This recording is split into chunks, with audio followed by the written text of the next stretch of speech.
आधा दिन पूरी खबर के इस बुलेटिन में आप सभी दर्शकों का स्वागत है। मैं हूं आपके साथ अपूर्वा सिंह। बुलेटिन की शुरुआत खबरों का रुख कर लेते हैं तो प्रधानमंत्री नरेंद्र मोदी ने देश में नक्सल हिंसा में आई भारी गिरावट को ऐतिहासिक उपलब्धि बताया है।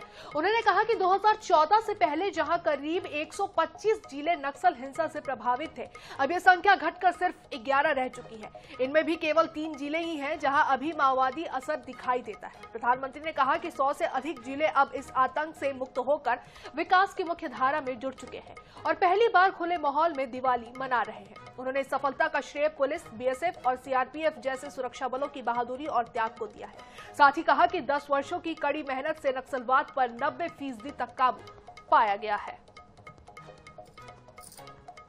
तो नक्सलवाद पर प्रधानमंत्री नरेंद्र मोदी का बड़ा बयान है। सुरक्षा बलों का हौसला प्रधानमंत्री नरेंद्र मोदी ने बढ़ाया है। सुरक्षा बलों के साहस और त्याग को भी सराहा है। अब सिर्फ 11 जिले नक्सलवाद से प्रभावित है। प्रधानमंत्री मोदी ने जो बयान दिया है, जो बड़ी बातें की हैं, वो आपको बता रहे हैं। 2014 से पहले के आंकड़े भी उन्होंने गिनवाए और अब केवल 3 जिलों में ही सक्रिय है माओवादी का असर। 100 जिले माओवादी आतंक से पूरी तरीके से आजाद हो चुके हैं। प्रधानमंत्री मोदी ने कहा है कि नक्सलवाद से मुक्त होने वाला है देश अब जल्द ही। तो नक्सल हिंसा में आई गिरावट को उन्होंने बड़ी उपलब्धि बताई है। लेकिन मेरे इन पुलिस बेड़े के अलग अलग जवानों ने, चाहे बीएसएफ हो, सीआरपीएफ हो, सारे बेड़े के जवानों ने नक्सलों के साथ जो लोहा लिया है ना, जो लड़ाई लड़ी है, काबिले दाद है दोस्तों। मैं आज दिवाली के पावन पर्व पर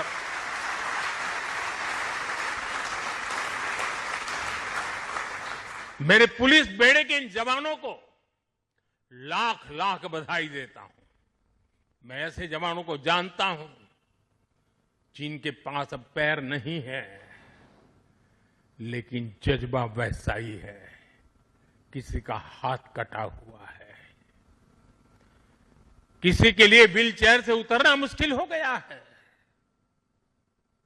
मैं ऐसे अनेक परिवारों को जानता हूं जिन्होंने माओवाद नक्सलियों ने उनको शिकार बनाया, हाथ काट दिए, पैर काट दिए, गांव में जीना मुश्किल कर दिया। ऐसे अनगिनत लोगों ने जो सहा है, जो बलिदान दिया है, शांति के लिए, नागरिकों की जिंदगी बेहतर बनाने के लिए,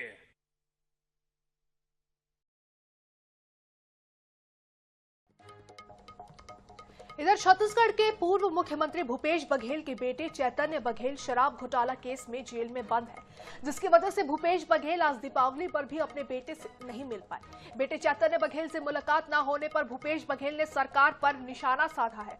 उन्होंने कहा कि जेल में भी ईद, दिवाली या होली जैसे त्योहारों पर लोगों को रिश्तेदारों से मिलने की अनुमति होती है, लेकिन मुझे मेरे बेटे से मिलने नहीं दिया जा रहा है। मामले में अब सियासी बयानबाजी भी तेज हो चुकी है।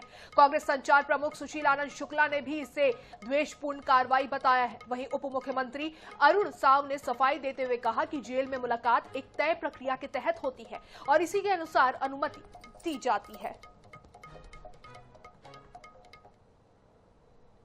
योगी जी के शासनकाल में पिताजी ने भी इसी प्रकार से गिरफ्तार कर लिए थे। उन्होंने एक पुस्तक लिखी थी, उसके आधार पर उसे गिरफ्तार कर लिए थे और जेल में हम लोग दीपावली में, क्योंकि परिवार पूरा इकट्ठा होता, सब परिवार इकट्ठे, दूर दूर रहते हैं, वो भी आते हैं। पिताजी जेल में थे तो पूरे हम लोग परिवार थे, जेल में गए थे और उससे मिले।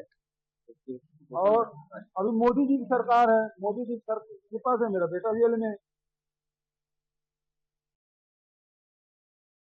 देखिए, उसके नियम प्रक्रिया है। जेल में निरुद्ध किसी भी व्यक्ति से मिलना है तो उसकी नियम और प्रक्रिया है।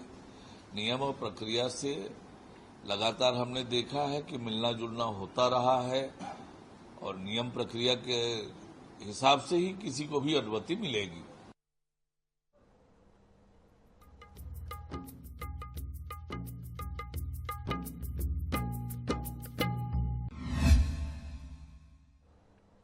तो देश भर में आज धूमधाम से दीपावली मनाई जा रही है। इस साल कार्तिक अमावस्या 20 अक्टूबर को शुरू होकर 21 अक्टूबर को समाप्त होगी, इसलिए दिवाली 20 अक्टूबर को मनाई जा रही है। दिवाली पर मां लक्ष्मी और भगवान गणेश की पूजा की जाती है।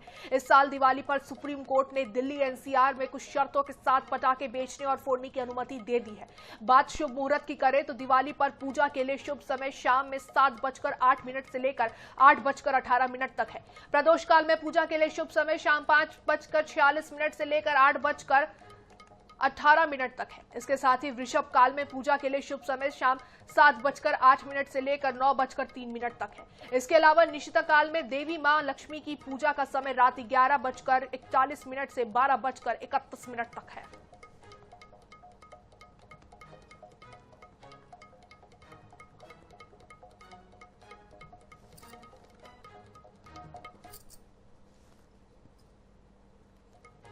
तो गजलक्ष्मी माता का इकलौता मंदिर मध्य प्रदेश के उज्जैन में है। यहाँ दिवाली के मौके पर विशेष आयोजन हो रहे हैं।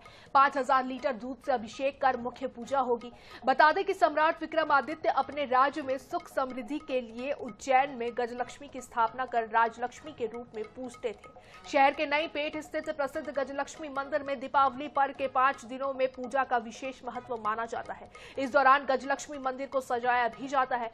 मंदिर में आकर्षक लाइट लगाने के साथ 40 लाख के 100, 200 और 500 के नोटों की लड़ियां बनाकर मंदिर को सजाया गया।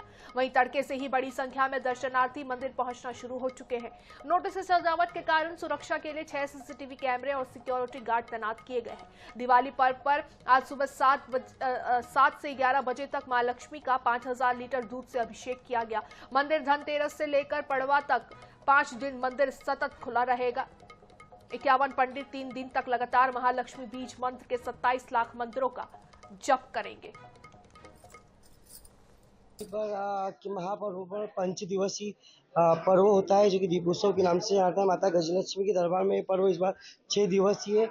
उसी के अंतराल आज दीपावली महापर्व होने के कारण माता जी का सुबह 8 बजे से लेकर लगातार दूध अभिषेक चल रहा है, जो कि भक्त लोग सभी एक पात्र के द्वारा माता जी को दूध अभिषेक अर्पित कर रहे हैं। इस मंदिर का बहुत महत्व है। लक्ष्मी जी का दिवाली के दिन हम लोग लक्ष्मी जी की पूजा करते हैं। साल भर लक्ष्मी जी हमें हमारी सारी मनोकामनाएं पूरी करती है और हमें सारी मनोकामनाएं पूरी करती है और हमें आशीर्वाद देती है ताकि हम आगे बढ़ सके। एज ए स्टूडेंट माँ मेरी बहुत हेल्प करती है।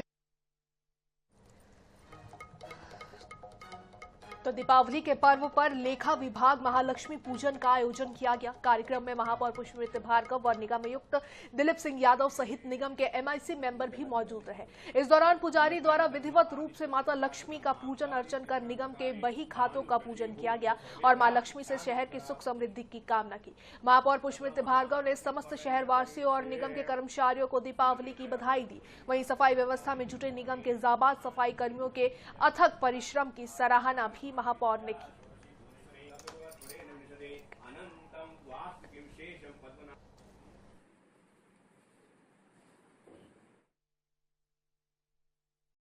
इंदौर की जनता से आग्रह भी करता हूं कि खूब दिवाली मनाएं, खूब पटाखे फोड़ें। किसी भी प्रकार से ग्रीन दिवाली मनाने की कोई चिंता ना करें। हम साल में एक बार दिवाली मनाते हैं और आपके दिवाली मनाने के बाद इंदौर नगर निगम की टीम अपना सफाई अभियान आपके उठने के पहले पूरा करेगी। इसलिए मेरा आपसे भी आग्रह है कि इंदौर सफाई में नंबर 1 जनता की सहभागिता से है, तो आप भी खूब सारे पटाखे वटाखे फोड़ने के बाद यदि कचरा एक जगह इकट्ठा करेंगे तो अगले दिन सुबह हमारे सफाई मित्रों को भी सहयोग होगा।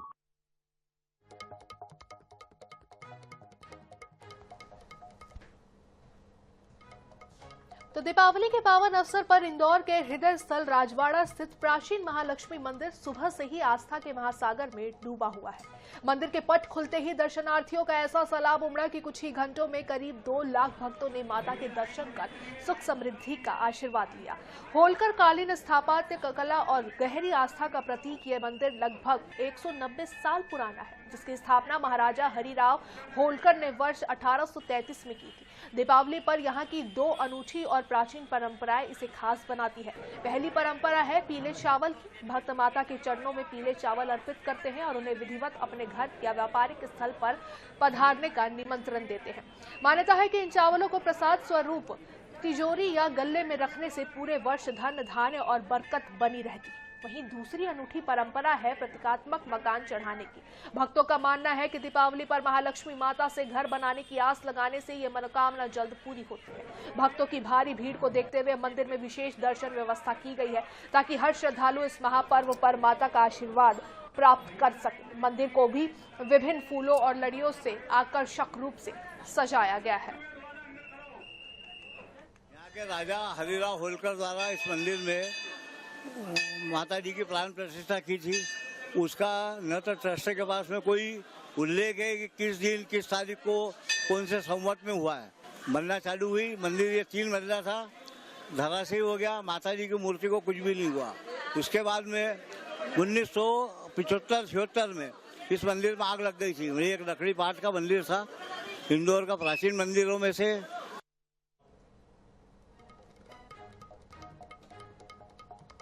तो अमूमन पुलिस का नाम आते ही हमें चालान और दंड याद आता है, लेकिन अलीराजपुर पुलिस ने सड़क सुरक्षा को लेकर एक ऐसी अनूठी और सराहनीय पहल की है जो पूरे प्रदेश के लिए मिसाल बन सकती है। पुलिस ने नारा दिया है, हमें चालान नहीं हेलमेट चाहिए। पुलिस अधीक्षक रघुवंश सिंह ने 17 अक्टूबर को इस अभिनव अभियान की शुरुआत की है। इसका मुख्य उद्देश्य चालान काटकर राजस्व जुटाना नहीं, बल्कि लोगों में सुरक्षा के प्रति सच्ची जागरूकता पैदा करना है। इस मुहिम का सबसे खास पहलू है हेलमेट बैंक। इस बैंक में लोग स्वेच्छा से अपने अतिरिक्त हेलमेट दान कर रहे हैं। इन दान किए गए हेलमेट्स को बाद में बस स्टैंड जैसे भीड़भाड़ वाले स्थानों पर उन जरूरतमंदों में निःशुल्क वितरित किया जाता है जो आर्थिक कारणों से हेलमेट नहीं खरीद सकते। पुलिस अधीक्षक रघुवंश सिंह ने कहा कि हम चाहते हैं कि लोग हेलमेट को दंड से नहीं, अपनी सुरक्षा से जोड़ें। हर हेलमेट एक जीवन बचा सकता है। इस दौरान पहले से नियमों का पालन कर रहे जागरूक चालकों को सम्मानित भी किया गया।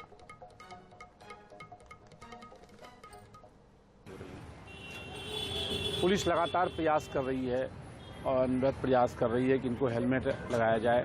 सभी जो है चालान भी हम करते हैं। अभी हमारे माननीय डीजीपी साहब का भी जो है निर्देश है इस पर कि जो है सबको हेलमेट लगवाया जाए। इसी सोच के तहत जो है हम लोग यहाँ पे हमें चालान नहीं हेलमेट चाहिए। चालान हमें पसंद नहीं है, हम किसी का चालान करें, किसी को कष्ट देना हमारा जो है उद्देश्य नहीं है। हम चाह रहे हैं कि आप हेलमेट पहनिए। कोई भी कला जन्म से नहीं मिलती, लेकिन अगर लगन और जुनून हो तो कोई भी कलाकार जन्म ले सकता है। धमतरी के कंडेल की रहने वाली हर्षलता पटेल इस बात की जीती जागती मिसाल है। सीमित साधनों के बावजूद आवाज में ऐसा जादू है कि सोशल मीडिया पर लोग उनकी गायकी के दीवाने हो चुके हैं। अब ये छोटी सी जगह की बड़ी आवाज स्टार बनने का सपना देख रही है। बीए फाइनल की छात्रा हर्षलता के पिता रविशंकर पटेल मजदूरी करते हैं।